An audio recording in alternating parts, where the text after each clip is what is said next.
Hello everyone, welcome to a new episode of the podcast Safari Speaks. My name is Sofia and I am your host. Today has been a hectic morning. I have not done anything yet, not necessarily, but I feel drained already. Let's actually go into what happened before I can actually start the episode. Today I had the worst dream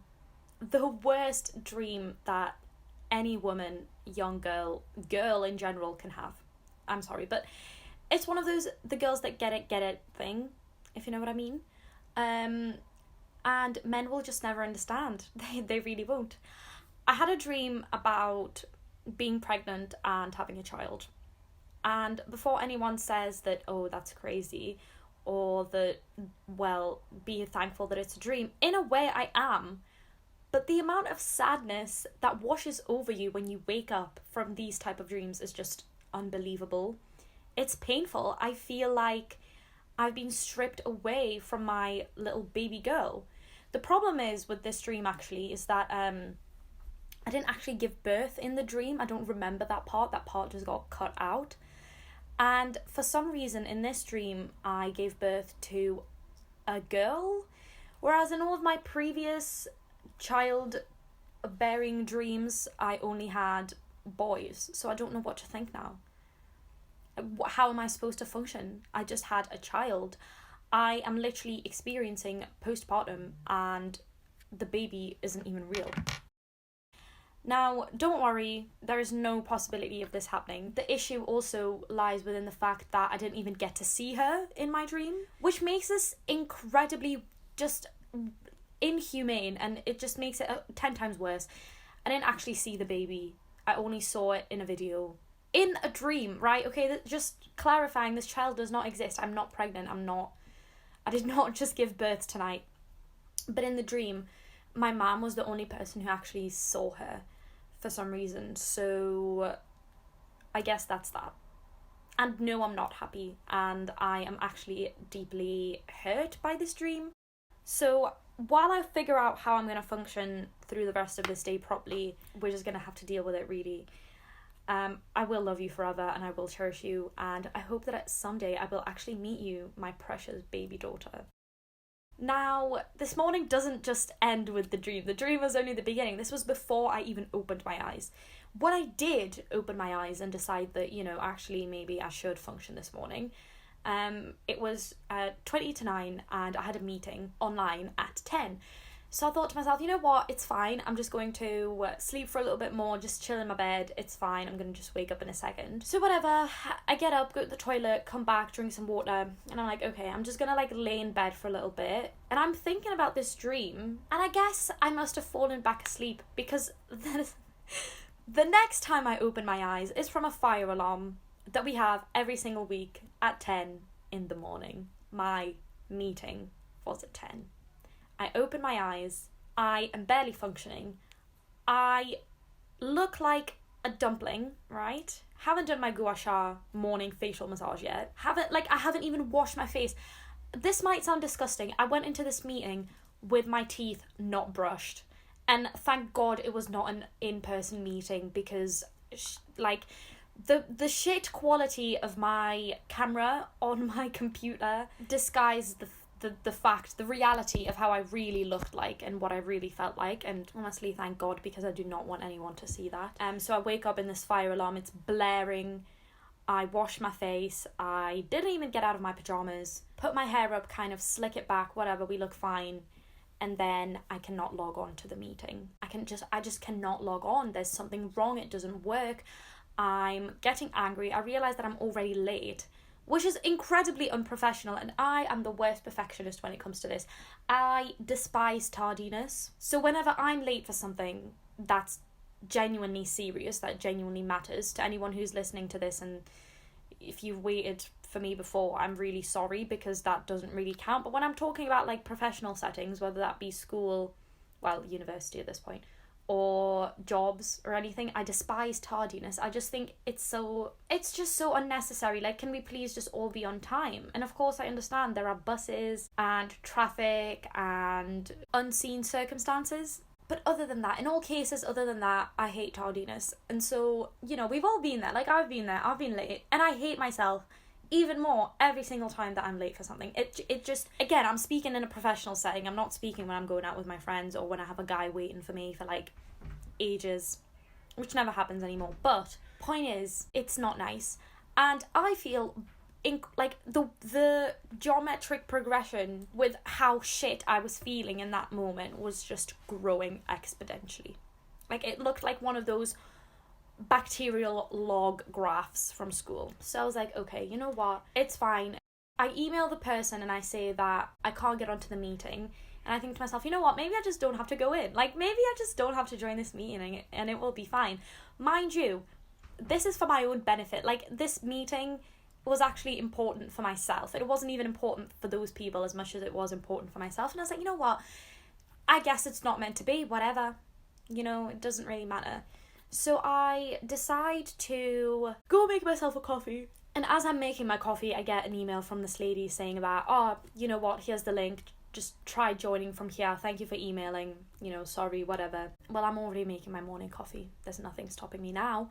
So I make the coffee, make the little journey down to my room, open the meeting, and it works perfectly fine. And I was like, well, shit, now I have a half-hour meeting. The meeting was nearly an hour long. I don't know.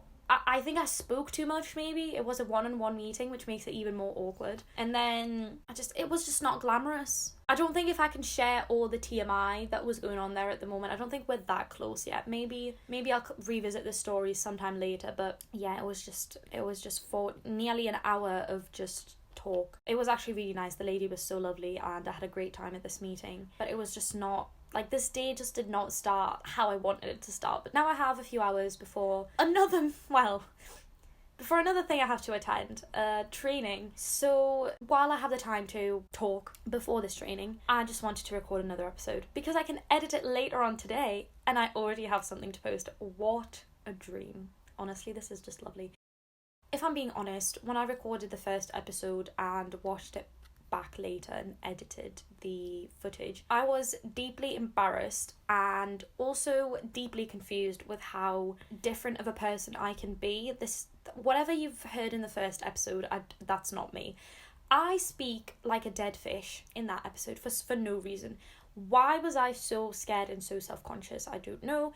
This is me being a bit vulnerable with you and saying that, you know, it is hard to get over your fears and it is hard to go out there, put on a camera or put on a microphone and start recording and expect to sound like these professional podcasters or interviewers who have been doing this for years. I do not have that sort of experience. And I'm trying, let me learn, but I think this is just more about expectations from myself, which are making me somewhat upset because I don't fulfill those expectations. I think that's the issue. But today, I'm apologising for how I sound in the first episode. It is a bit tragic. I still have a bit of coffee, like literally a sip left. It is cold by now. And while I'm getting ready for today, I haven't even had breakfast. I feel tired. I don't feel tired. Actually, that is such a lie. I feel great, but I feel a bit all over the place. I feel a bit chaotic. And I need to go for a run today because that is the only thing that puts my head back into the right place. I am going to talk about wellness and sports and stuff like that in another episode because I think that is quite an interesting topic. But for today, we're actually going to talk about books and we're going to talk about reading.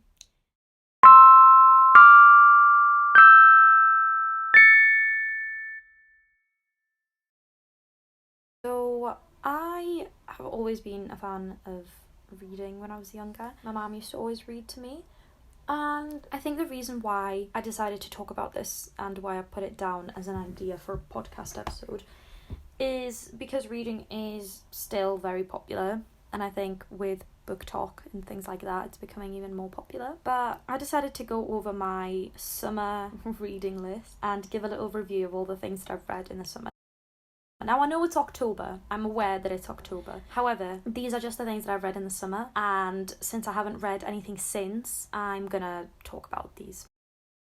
This year was a bit different to the years before. There was no actual reading list. I could have not read anything if I didn't want to, but I still did. And this is how it went. The list, I'm actually quite proud of myself. I read 6 books from July to mid-September. And this is good because, well, I think this is good. Because, obviously, I had exams. And I didn't have time to read during my exams because I was upset, okay? Okay. But starting off nice and strong, the first book that I read this summer was My Year of Rest and Relaxation by Atessa Moshfegh. This book has mixed reviews. Some people say that it's great. Other people say that the main character is self-centered, privileged, whatever. I'll try to speak with as less possible spoilers that I can, just for the people who maybe have not read these books. However, I can't guarantee anything. So if you maybe haven't read these books, I'm really sorry, but I'll try my best. Okay, I'll try my best. So, My Year of Rest and Relaxation follows a young girl, I think she's 26. The events are happening in the year 2000 in New York City, and to paint the picture, the main character, whose name is never actually mentioned, so we don't know what the main character's name is, which is interesting, and it reminds me in a way of Fleabag, because we don't actually know the name of the character. The main character is this 26-year-old Columbia University graduate, and she is a WASP, and I'm not talking about the bug, I'm talking about white Anglo-Saxon Protestants. She was from a WASP family. Beautiful, blonde, skinny, tall, hot, well-educated young woman living in New York City. And she has this apartment that her parents bought for her. She's just living life. And she is also fucked up in the head. Okay?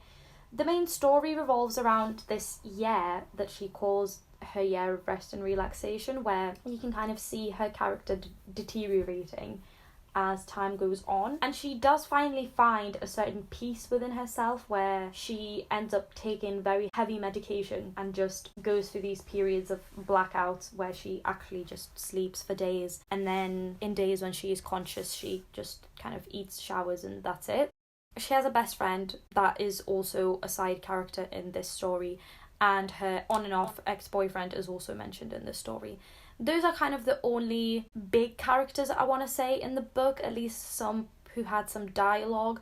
There was also, of course, the manager at her job and the art guy from her job. But other than that, those kind of were the main characters. So it was her and then her friend, and then I guess her ex-boyfriend, which is also mentioned a bit. Now, this is, I mean, again, I don't want to spoil anything, but if you know about something that happened in New York in 2001, it kind of all leads up to that event. So the descriptions of how this girl acts are quite, I mean, I'm sorry, again, controversial opinion, but she is so real. Like, she is just so real. And the whole story revolves around how this girl is just pissed at her life and she's not satisfied anyway. She doesn't have her place in society, or she feels like it. But she is so incredibly self-centered and she has such a high position of herself within her own conscious. She understands how rich and, in her words, hot and beautiful she is, and how everyone around her is jealous, but she doesn't actually use that privilege in any good way. And the story is basically about how she takes a bunch of medication to sleep for very long periods of time. That is literally pretty much all that happens in the book. There are, of course, other scenes that happen outside of her apartment or her job or the bodega where she gets her coffee and like snacks, whatever. Primarily, there's probably only one I can think of, which has to do with her best friend's family. But other than that, the main story happens kind of within those 3 locations, most of which are within her own apartment and kind of are within her own head. I like how the story is narrated and how it's written. It's in first person, and I found it really refreshing. It was kind of like reading someone's diary of a young girl who was clearly very out of it, but it was beautiful and I loved it, and it was a great book. And my rating for this book was 8.5 out of 10, and it doesn't have any other notes, but I read it in 1 day, I think, or in 2 days. It was a lovely book. and it was very easy to read. It was funny in moments, it was kind of sad in other moments, but it was incredibly real. And this probably isn't something I should say or should be proud of saying, which I'm not necessarily proud, but it's just a fact. No emotions to this statement, is that I did resonate with this character. And I feel like when reading these books where the protagonist is kind of an antagonist, because if I'm being honest, she was a bitch to her friend. She had a shitty boyfriend who she let walk all over her, and she just kept taking him back, coming back to him, and then, leaving him. She never really felt that happiness within a relationship. Like, her parents are dead, whatever. But I think also the story kind of lies within the fact of her not knowing where to place herself. Like, this person did not have a place within society. She is rich, she has all this money, and she is everything someone could wish to be, but she just isn't. She doesn't feel content with herself. And I think that was very interesting to read. I feel like, just in general, the books that I've read this summer, they were all written from very different perspectives and from very different types of people. Like, the main characters were all on very different levels of the food chain, and it's good to read books like that, and it's good to have these different perspectives, because it changes the way you think and it changes your perspective on things. If I say I relate to a character, that doesn't mean that I 100% back up everything that they've said or done, but I did resonate with some of the with most of the characters, with all of them actually, from all the books that I've read this summer, that I'm going to talk about further down the line. And this was just one of them. I really felt for the character. I really thought that, sometimes you do just feel like you're super hot and everyone's jealous of you and you're the best, but you just don't belong anywhere and you just can't find what you want to do, and you just decide to take a bunch of meds and sleep for a year straight. And honestly, I resonate with her, and that is basically pretty much something that I did in the following couple of weeks, couple of months after I read the book, except there was no heavy medication. So honestly, as she should. And probably one of the best scenes in the book is when she leaves her job and what she actually did when she left her job. That's all I'm going to say about that scene, but it's just really good. It's just really funny. And it was kind of disgusting, but it was just great. And yeah, thinking back, this is probably a book that I would reread when I'm feeling that kind of cozy, kind of bitchy New York girl vibe, when I'm not content with my own life. But of course, don't take things too seriously. It's just a book and it's just a character. Moving on, the next book that I read was Normal People. I think we deserve a little bit of silence before we start talking about this. So if you don't know what Normal People are, it is a book, and it was also adapted to a TV show on, I want to say, BBC iPlayer or ITVX, I'm not really sure. But it was adapted into a series where the main character is Paul Mescal. I'm sorry, there's something about that man that makes me insanely attracted to him and also insanely not attracted to him. I don't know what it is. There's something about him. Now, of course, we get a beautiful Irish accent, which is my second favourite accent in English language. Sorry, not sorry. If you have a bit of an Irish twang to you, I automatically love you. I read the book and I didn't watch the series, although as far as I'm aware, the series very closely follow the book, like very detailed, which I like. The book, however, is about these two people, normal people, Marianne Sheridan and Connell Waldron, and okay, I'm actually not okay. This is a short, well, I won't say it's a short book, but it's a book about, I don't know. So it basically follows these two people and their relationship and how it changes throughout their life and young adulthood. So they meet when they're in school, they go to the same school, and they kind of, it's basically a situationship. Okay, I'm really sorry, but I don't know how else to call this. It's a situationship.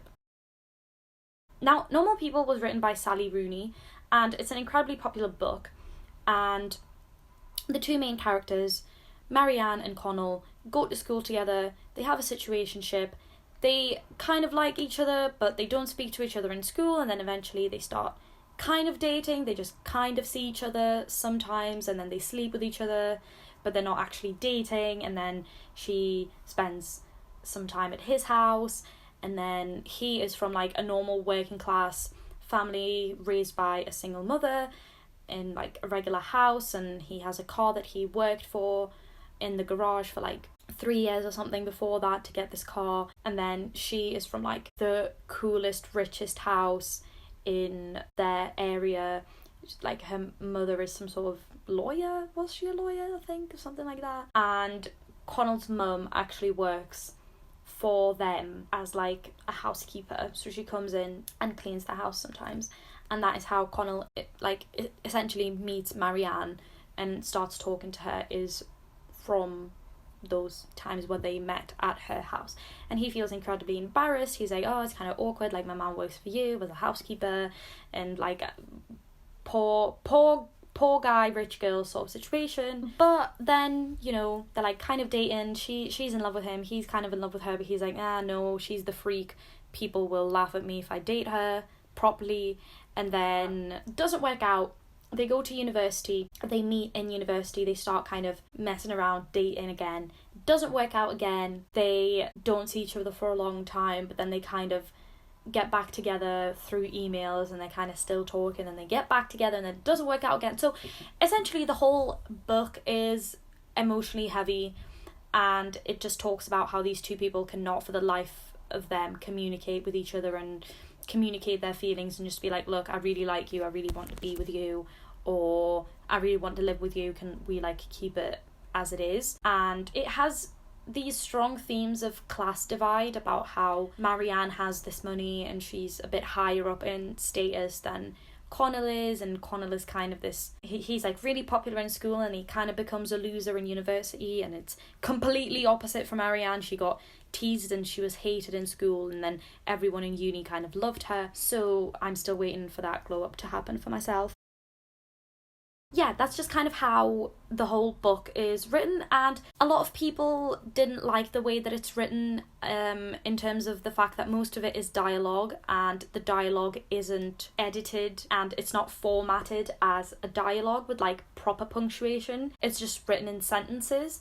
But I didn't have a problem with that. I actually kind of liked it. I felt like I was reading some sort of, like, as if I was there and I was making notes of what's happening in real time, and I didn't have the time to actually put the punctuation. So it felt less like a script and more like an actual conversation that I'm witnessing, which I enjoyed. And another part of the book that I want to talk about is Connell's depression chapter. Again, not to spoil anything, but I think it reflected really well the feelings of Connell in this situation. They were really realistic and really real, and I think it portrayed depression in a very mature and not glamorized, not romanticized way. It was just very raw and very real, and what Connell feels is very valid, of course. I think that is also really important. Another thing that is prevalent in this book, and this kind of invisible string that keeps on going from start to finish throughout the whole book, is Marianne's feeling of self-worth and how she portrays herself in the book, and how she presents herself to people, how she actually feels, and how she lets people treat her.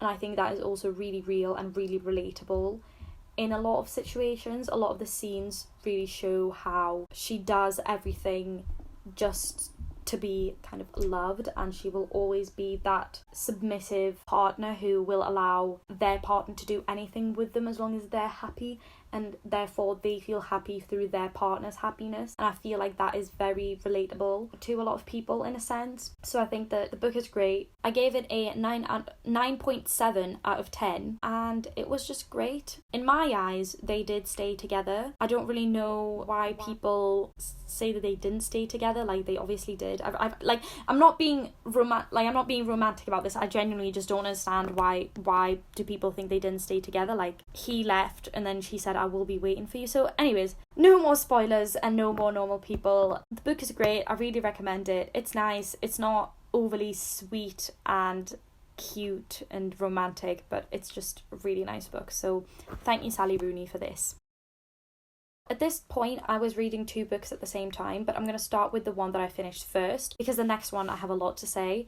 So this next book that I read was The Perks of Being a Wallflower. So this book was written by Stephen Chbosky, and it follows kind of the freshman year of high school of this boy named Charlie. It just features a lot of coming of age moments that probably each of us has been through. So like his first parties, his first kind of date, girlfriend, his first real crush, his first kind of fails, his first time getting into a unpleasant situation with a friend group in high school, and just kind of making friends, trying alcohol, trying drugs, just kind of typical 16, 17-year-old young person activities. Now, this is written in diary entries, and again, he's writing to a friend who shall not be named.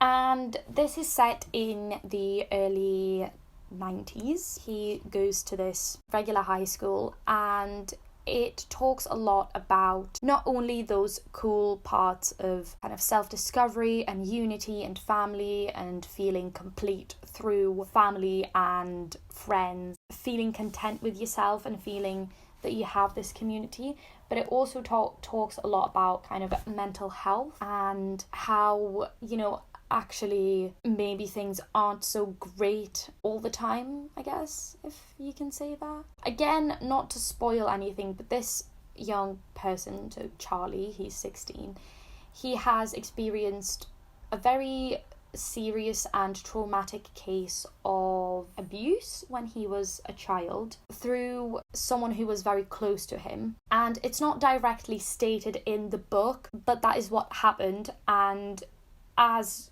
the book goes on and as more serious, dramatic things happen that kind of cause his mental health to deteriorate, we kind of get more and more about what has kind of happened and what he feels. I don't think I have a lot to say about this book. There was a lot of great moments and a lot of nice, it's a very nice and sweet book, and it has all these nice and beautiful scenes that are also really real and very realistic, and has probably happened to, if not all of us, then definitely to the majority, your first kiss and stuff like that. However, the way Charlie describes how he feels, I think, is also very realistic, and it's also very, very easy, very simply spoken, but again, also really realistic and also really real. And so I think that it's a good book to read, and it's very, very grounding in a way. Really easily written, really easily to read, really easy to read, and I really enjoyed it.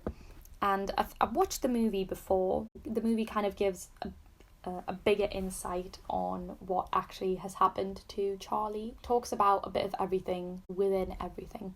He actually does end up going to a mental hospital. He ends up there due to all of this PTSD and the realization of what has actually happened. In the end, all is well, and he kind of comes to terms with what has happened and continues to choose to be happy and live, which is really great. I gave this book 8.5 out of 10.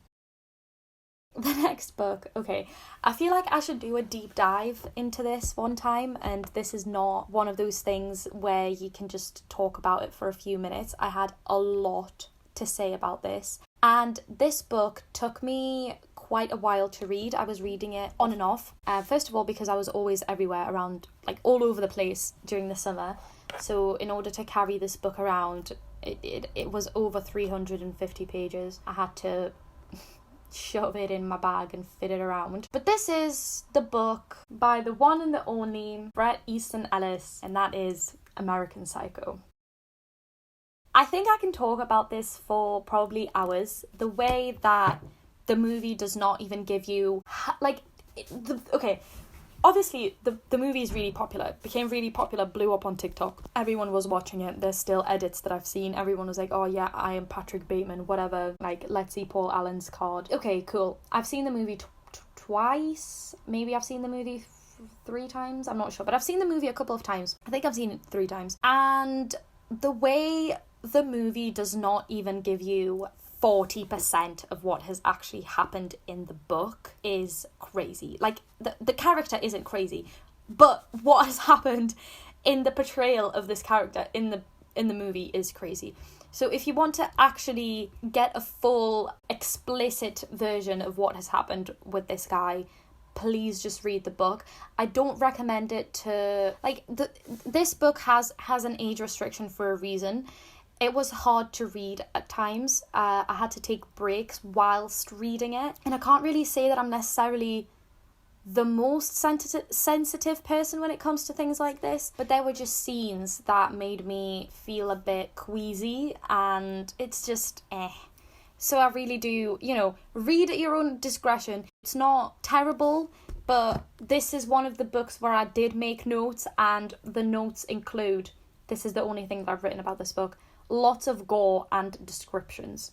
So we're going to unpack this in the most concise way that I can without giving any spoilers. This is a good book, and disclaimer, whenever I say that I understand or feel for this character or that I relate to this character in any sort of way, please do keep in mind that I don't even know how to explain this well. Maybe I just shouldn't have said anything, but in some ways, in some scenes, I do understand how and why the character feels this way. That does not mean that I in any way agree with what he did or disregard the what the fuck was wrong with this guy. Like, let's just start from the beginning. So the book follows a 27-year-old finance guy, works at Wall Street, and his name is Patrick Bateman. He lives in New York. He's incredibly rich. He is this Manhattan Upper East Side guy, and he is incredibly handsome, incredibly successful. He's just him, okay? But he's also a psycho killer. Like a serial, casual, killing people for funsies type of guy. When I watched the movie, there was also there was obviously a bit of gore, a bit of blood, and I thought that the main kind of culminational moment will be the scene with Paul Allen. However, it most definitely is not. And there are much more disgusting things written in this book. What I can say about the character of Patrick Bateman is that he's incredibly racist, homophobic, sexist, like fat-phobic. He's everything phobic, okay? And he is just, all in all, not the greatest guy. The way this book is written, there are actually mentioned like racial, homophobic slurs. Women are not respected or treated well in this book. So again, read to your own discretion. Keep that in mind. And some scenes in this book made me really upset. And I don't know why, because obviously I understood that it's just a character, but it just made me upset that there are people who would think this way and who would potentially be motivated to act in the way that he did based on things that really aren't that serious and things that really are just other people's business, and he just got triggered over the slightest little thing, and through his own hatred he became who he was. I think there's also a great deal of self-awareness in this book, and there's this side of this character that opens up when he is self-aware in those moments, and where he does talk about how deeply unhappy and hollow he is as a person, that there is nothing that truly interests him and he doesn't actually kind of exist, that he's only now a shell of a person. I think that was very interesting to read, and it is interesting to read about some crazy guy whose whole self and his self-interpretation is just melting down with each page that you read. It also features a few chapters of just a few pages each about a description of some sort. There was one chapter on Whitney Houston, a few other chapters like that just literally feature descriptions. So we can see that the character is smart, like he enjoys music, he talks about these things, and in general I feel like he was an interesting person to have a conversation with, just based on some of the scenes in the book. But he was also a dick and a psycho killer and a racist and a sexist. So I'm not defending him in any sort of way. I think there were, definitely 3 scenes that, maybe 4? Yeah, so 4 scenes that were definitely mind-boggling, 2 of which were incredibly hard to read and I had to have a little pause. So one of the scenes that I want to mention out specifically is the scene with the Asian food delivery driver. Again, not going into any spoilers, but that was such a disgusting and sad scene. Even though I understand that this is satire written from a fictional character, it was a truly very upsetting scene that potentially some people in this world would act like that. Another scene was with a dog and the dog owner who he ends up killing, which was also disgustingly and gruesomely detailed. Just mind you, pretty much all scenes in this book are extremely gruesomely detailed. So if you get queasy easily, maybe don't read it, because there's a lot of mentions of blood and organs and dissection and just honestly disgusting stuff. One of the scenes specifically that I want to discuss and kind of go a bit in depth into is something that is actually not shown in the movie, and I think it's for a good and fair reason, because every chapter is usually describing either one of the murders or one of his casual dates with his friends. And this particular chapter focused on Patrick trying to dissect and then prepare some of the body parts of this girl and eat them. But before he does that, he tries to eat them, whatever. However, the way he killed this girl involved a rat. So if anyone who's read the book knows what I'm talking about, the chapter with the rat, I think that changed something in my brain forever. Something just will never be the same within me. I'm getting goosebumps just thinking about it now, but I was reading this on public transport and I had to actually take a breather and put it down. The amount of times that I physically gasped when I was reading this book and I had to put it down for a second is insane. I also highlighted quite a lot. I think I didn't mention this. I do highlight in my books because I buy them. So I highlight with my highlighter inside. And this book was definitely heavy highlighted, but for a reason. And it is one of the most disgusting things that I've read. And I feel like saying that, this chapter didn't sit right with me would be kind of ignorant, because the book is about murdering people and most of the people who he targeted were women. So it was just gruesome and it was disgusting. The book is very gory. If you like gory stuff, maybe that's fine. But this book was disgusting. And that specific chapter was disgusting. Not only did it involve extremely detailed and gruesome details of how and what he's doing with her body, but it also involved a rat. And that is all that I will say, because I think if I say any more and go into any more detail, this will probably be deleted and taken down. And I honestly don't think people should know what even happened there. Just read the book if you're interested. Also, there was one scene, one of the chapters was the murder of a child, and I think that was kind of my final straw, really. That was another hard read. If you like tedious descriptions, this is a good book. It's very detailed. It has details upon every single outfit of every single character that is featured in the scene. Outfits are always talked about. The hair, the way the character feels is always talked about, and I like the way that it's written. Towards the end of the book, some scenes are written in third person because his psyche is crumbling. He him as a being and his conscious is literally deteriorating, and that is when his actions get more gruesome. In conclusion, I gave this book a pretty high rating. So I gave American Psycho 9.8 out of 10, which I think is quite high. But the reason why a lot of these books have high ratings is because each of them are rated highly for a different reason. So for example, Normal People and American Psycho are incomparable. However, they both have pretty high ratings because of not only how they're written, but the language used, the way they're written, the details, if there's dialogue, then what kind of dialogue, the setting. American Psycho did a great job at explaining, well, the author did a great job at explaining every single little detail of what's going on in every scene, the outfit descriptions, the location descriptions.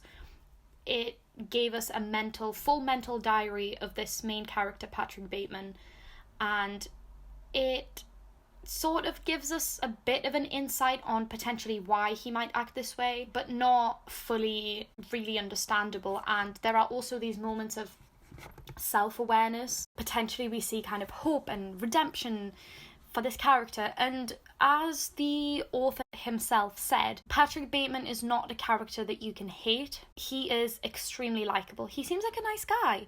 And in some chapters, he genuinely seems like a nice guy. People go to advice for him all the time. You know, you're like, oh, well, maybe he will redeem himself. You read the last few chapters and that is kind of all explained.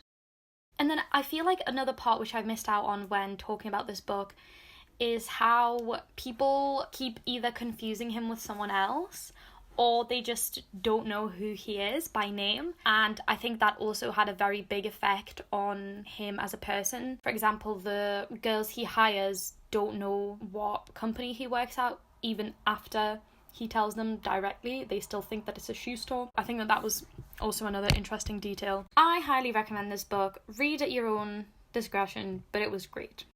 Would I read it again? Probably not, but maybe, but I'm not so sure. Like, I love the way it was written. Do I want to reread gruesome murders of innocent people? Probably not, especially considering how graphic they were. It's not a nice type of graphic. It's a borderline disgusting, I feel a bit ill kind of description.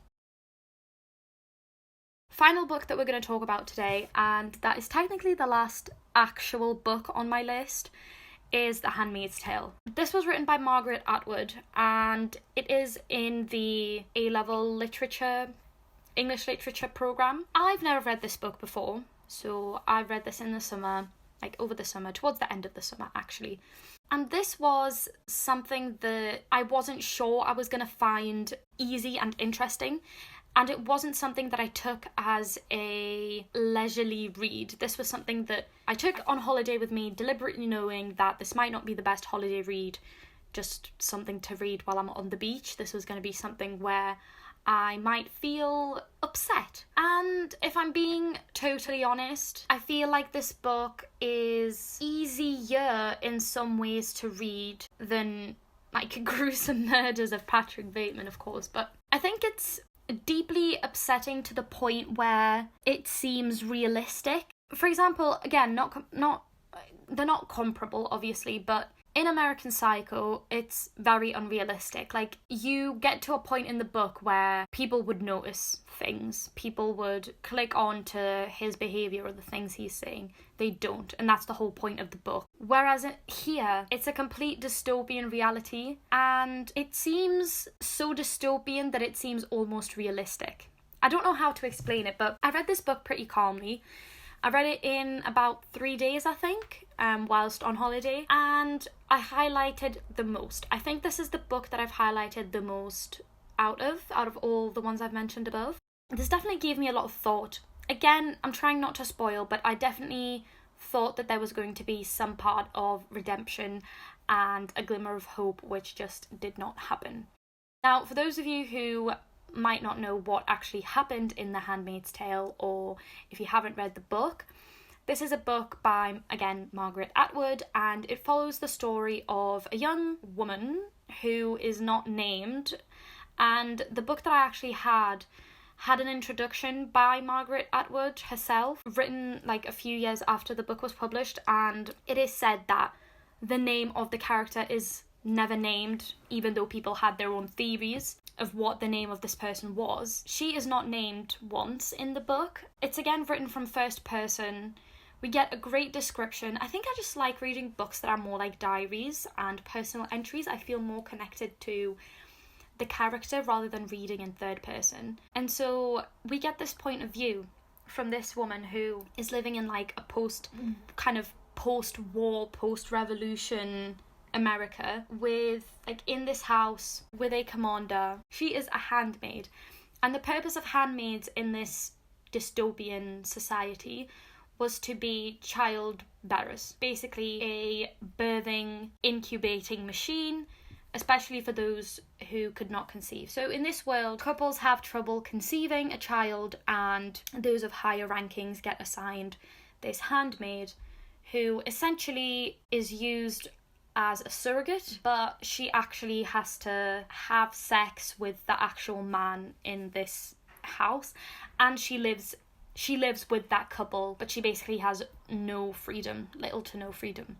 It shows flashbacks of training, how they were trained to be these handmaids, and the deeply misogynistic and very sexist things that were said by the woman who was training them. Again, I repeat, it was a woman who was training them, who was saying quite disturbing and very sexist things. And so it touches on different subjects like assault and first of all, what the character is feeling, and also how the world kind of works in the story.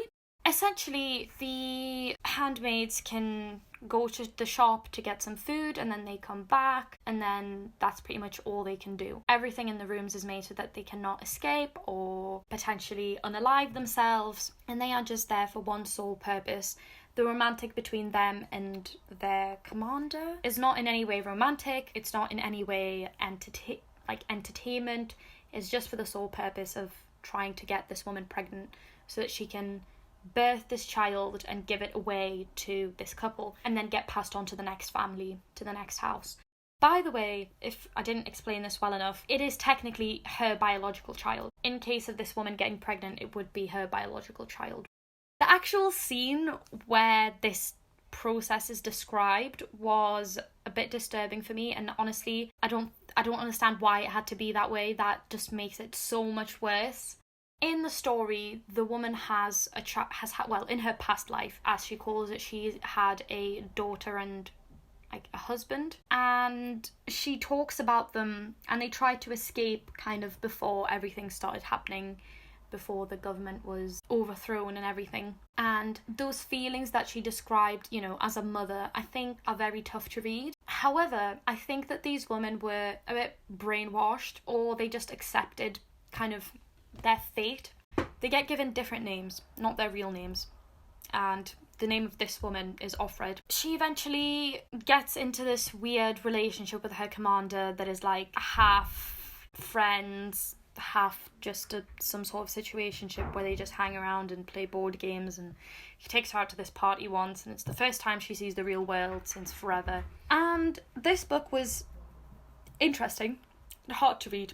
Yes, I feel like this is quite a very magnified macro version of what a patriarchal society would look like, and potentially still now looks like in many places. This again gave me a different perspective on how women might feel even now. Again, the book kind of goes into these descriptions and features the ideas of Puritanism and, this whole purity culture, and overall the patriarchal society, which I find quite powerful and definitely very moving. So I do recommend everyone, and at least, all girls, to read this book, simply because it is entertaining and it's written very well.